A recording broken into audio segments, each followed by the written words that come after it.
ಇಂದು lorry ಬಂದ್, ಹಲವು ಕ್ಷೇತ್ರಗಳಿಗೆ ತೊಂದರೆ. ಡೀಸೆಲ್ ದರ, ಟೋಲ್ ಹೆಚ್ಚಳ, ಆರ್ಟಿಒ ಕಿರುಕುಳ ಸೇರಿದಂತೆ ಹಲವು ಬೇಡಿಕೆ ಈಡೇರಿಕೆಗಾಗಿ ಇಂದು ಲಾರಿ ಮಾಲೀಕರು ಮುಷ್ಕರ ಹೂಡಿದ್ದು, ರಸ್ತೆಯಲ್ಲಿ ಲಾರಿಗಳು ನಿಂತಿವೆ. ಇದರಿಂದಾಗಿ ಹಲವು ಕ್ಷೇತ್ರಗಳಿಗೆ ತೊಂದರೆಯಾಗುತ್ತಿದೆ. ಬೆಂಗಳೂರಿನಲ್ಲಿ ಲಾರಿ ಹಾಗೂ ಟ್ರಕ್ ಸಂಚಾರ ಸಂಪೂರ್ಣ ಸ್ಥಗಿತಗೊಂಡಿದೆ.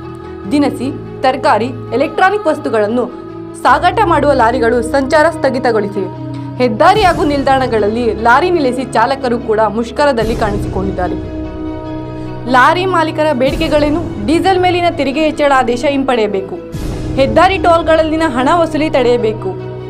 ಆರ್ಟಿಒ ಚೆಕ್ಪೋಸ್ಟ್ಗಳನ್ನು ತೆರವು ಮಾಡಬೇಕು. ಎಫ್ಸಿ ಫಿಟ್ನೆಸ್ ಶುಲ್ಕ ಏರಿಕೆ ಮಾಡಿರುವುದನ್ನು ಹಿಂಪಡೆಯಬೇಕು. ಗೂಡ್ಸ್ ವಾಹನಗಳಿಗೆ ಬೆಂಗಳೂರು ಪ್ರವೇಶ ನಿರ್ಬಂಧ ಆದೇಶ ಹಿಂದೆ ಪಡೆಯಬೇಕು. ಲಾರಿ ಮಾಲೀಕರ ಹೋರಾಟಕ್ಕೆ ಟ್ಯಾಕ್ಸಿ ಚಾಲಕರು ಬೆಂಬಲ ನೀಡಿದ್ದರೂ ಅಲ್ಲಲ್ಲಿ ಟ್ಯಾಕ್ಸಿಗಳು ಸಂಚರಿಸುತ್ತಿವೆ.